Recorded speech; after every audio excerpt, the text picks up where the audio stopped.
Okay, we're kind of on a roll today.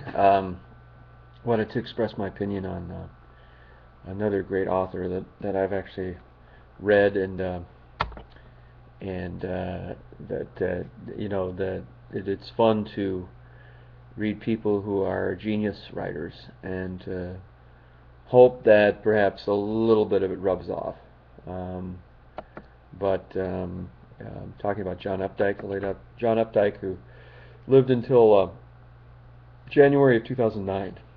He lived to the age of 76. Um, Born in Reading, Pennsylvania, died in Danvers, Massachusetts. Was an American novelist, poet, short story writer, critic, literary critic, that is. Updike's most famous work is the Harry Rabbit Angstrom series, the novels Rabbit Run, Rabbit Redux, Rabbit is Rich, Rabbit at Rest. Those are the four big ones there. There was also a novella, Rabbit Remembered, which would be interesting to read. I haven't done that yet, and I've skipped through all the other ones. But Rabbit Run I read in college. Rabbit is Rich, Rabbit is Rest, like 20 years ago. Rabbit at Rest, that is, 1990. That was written. Um, Updike is one of only three authors. The others were Booth Tarkington and William Faulkner to win the Pulitzer Prize for fiction more than once. And I thought Philip Roth did too, but maybe I'm wrong.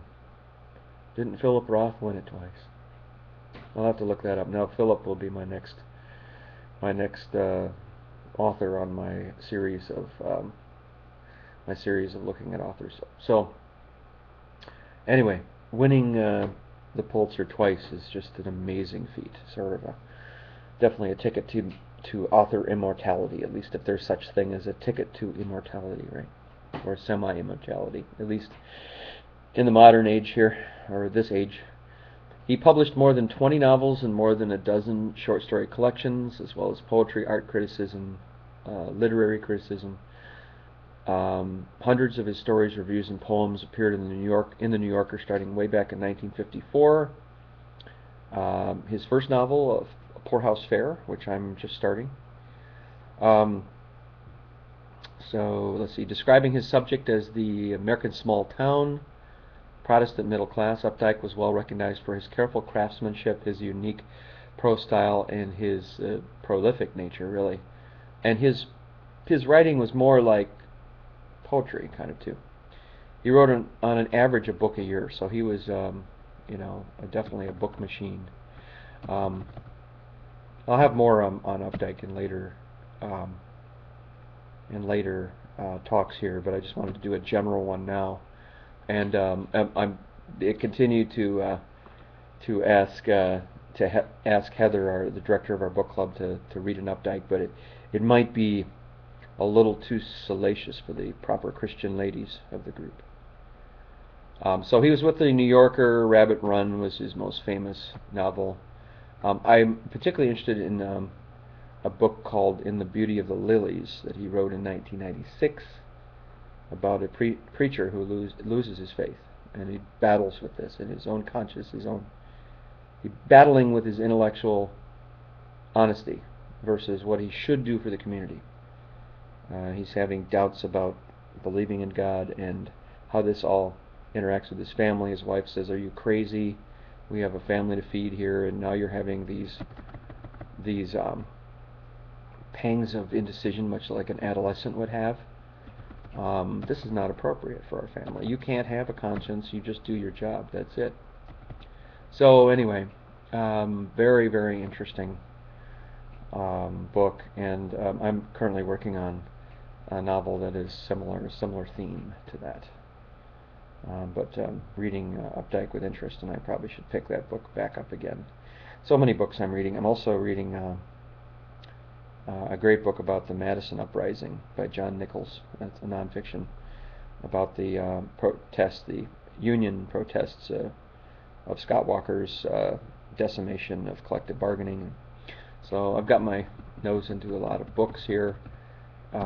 Just finished a couple of volumes of This I Believe for the book club, which meets a week from Saturday, by the way.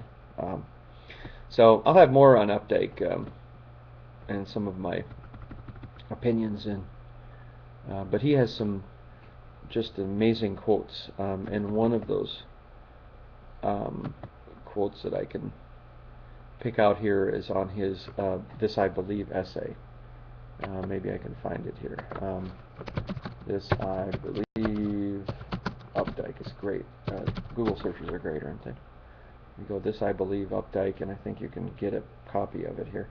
But he has some of the most amazing quotes, which I tend to I'm going to repeat in the book club about you know the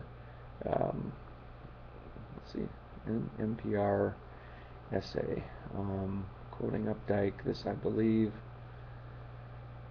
Um, so Updike lived from 1932 to 2009, and was a prolific writer up till the end, really, which is just think about somebody in their 70s having such a gives me some hope too that somebody in their 70s would have such a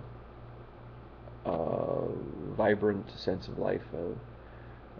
Pulitzer winning the Pulitzer twice too is just absolutely.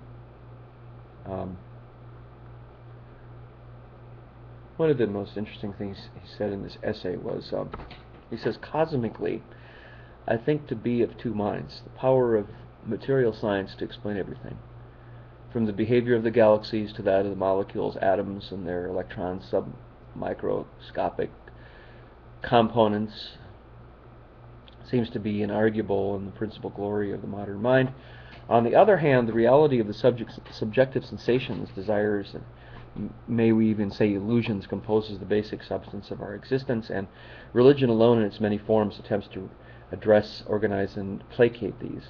I believe then that religious faith will continue to be an essential part of being human, as it is for me. So, amazing statement that even with, he's quite aware of the cognitive dissonance that religion presents, but he's basically saying that I'm going to live the way the world is and live within the constraints, much as I do.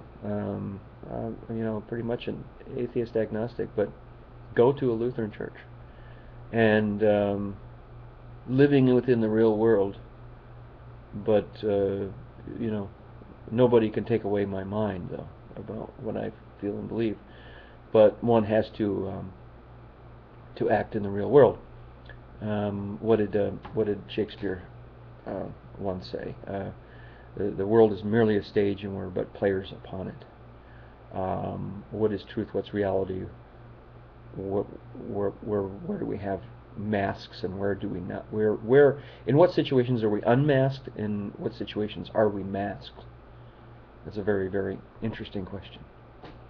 So I guess in conclusion, I would like to say that we're all actors here, and that we try to play it out as well as we can.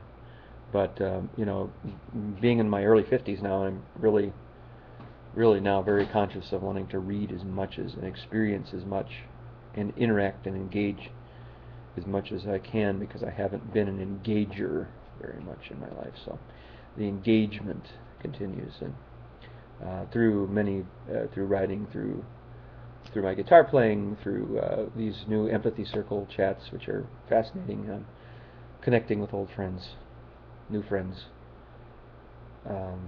all kinds of stuff. Building a relationship with my wife is another great way to learn and grow about oneself and one's relationship with the world too. So, a lot of great things about life.